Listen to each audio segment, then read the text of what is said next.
মনে করেন আপনি সরকারি চাকরির জন্য অ্যাপ্লাই করবেন। তো সরকারি চাকরি অ্যাপ্লাই করতে গেলে আমরা জানি যে আপনার যেদিন অ্যাপ্লাই করতেছেন সেই ডেটে আপনার বয়স কত, এটা বয়স, মাস, দিন সহ দেয়া লাগে। অথবা কোনো কারণে আপনার কোম্পানির এমপ্লয়ীদের একটা ডাটা মেনটেন করবেন যেখানে সবার বয়স, মাস, দিন সহ থাকবে। অথবা আপনি আপনার ব্যক্তিগত কারণে ম্যারেজ ডে অথবা অন্য কোনো উপলক্ষ, সেক্ষেত্রে এক্সেলে একটা ফর্মুলা আছে। এই ফর্মুলাটা আপনাদের দেখাই। এই ফর্মুলা দিয়ে আপনি কিভাবে আপনার ডেট বের করবেন। শুরুতে আমি দুইটা ঘর নিচ্ছি, এই পাশে আমরা কিছু ডেট অফ বার্থ লিখছি, তার পাশের ঘরে এসে আমরা তার ডেট অফ বার্থের সাথে আজকের দিনে কত দিনের বয়স হচ্ছে এটা আমরা এক্স্যাক্ট ক্যালকুলেট করব। এই ফর্মুলাটা বের করার জন্য শুরুতে দিবেন আপনারা ইকুয়াল, তারপরে এখানে লিখবেন ডেটেড ইফ, তারপরে দিবেন ফার্স্ট ব্র্যাকেট, এরপরে দিবেন আপনার ডেট অফ বার্থ যে ঘরে লেখা আছে, যেমন এখানে এটা ডেট অফ বার্থ লেখা আছে A2 এই ঘরে, তো এটা আমি সিলেক্ট করলাম, একটা কমা দেন, এরপরে লেখেন টুডে।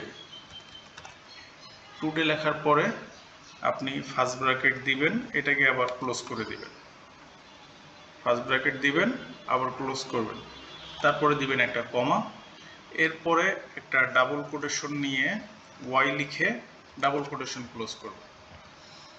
ওয়াই মানে হচ্ছে ইয়ার এখানে মেনশন করে।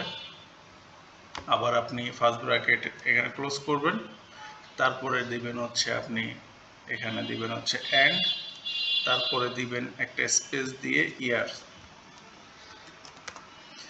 ইয়ার্স স্পেস, এরপরে ডাবল কোটেশন অ্যান্ড।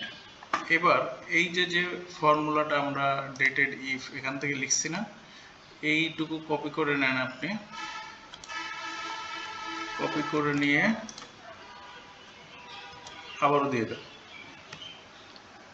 আবারও দিয়ে এখানে দ্বিতীয়বার যে কপি আমরা পেস্ট করলাম, এখানে দেখেন ডেটেড ইফ A2 এটা ঘর, এরপরে টুডে এটা ঠিক থাকবে, তারপরে এই ওয়াই যে এখানে কোটেশনের মধ্যে আছে, ওয়াই মানে ইয়ার, এই ওয়াইয়ের সাথে একটা এম যোগ করেন, তারপরে এটা ঠিক থাকবে।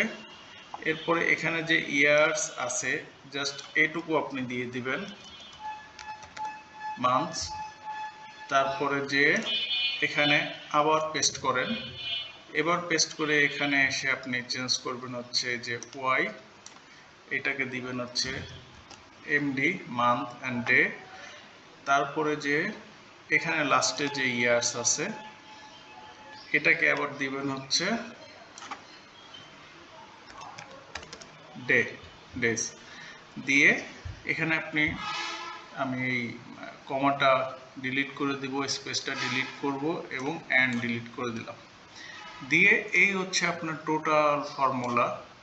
এইটা এখন দেখতে একটু কঠিন মনে হচ্ছে যে অনেক বড় ফর্মুলা, তো এই ফর্মুলাটা একটাতে অ্যাপ্লাই করলে আপনি সমস্ত ডাটাতে রাখতে পারবেন, অথবা আপনি একবার কোনো একটা এক্সেল শিট তৈরি করে রাখেন, বারবার ফর্মুলা দেওয়া লাগবে না। আর তারপরেও যদি বুঝতে সমস্যা হয়, আমি এই ভিডিওর নিচে আমি এই ফর্মুলাটা দিয়ে দিব।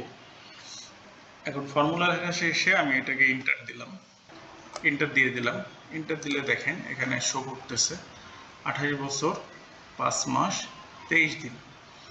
এটা আগামীকাল অটোমেটিক 24 দিন হয়ে যাবে, যেহেতু একদিন এখানে আমরা একটা ফর্মুলার মধ্যে টুডে দিয়ে আছে, তার মানে এই ডেট অনুযায়ী এটা অটোমেটিক চেঞ্জ হবে। যদি আপনার এটা প্রয়োজন হয়, যেমন আমি এই ফর্মুলাটা সব জায়গায় দিয়ে দিলাম যে কার কতদিন বয়স, সেটা চলে আসলো। এরকম বিভিন্ন কাজে আপনি আপনার মতো করে এটাকে কাস্টমাইজ করতে পারবেন। ধন্যবাদ।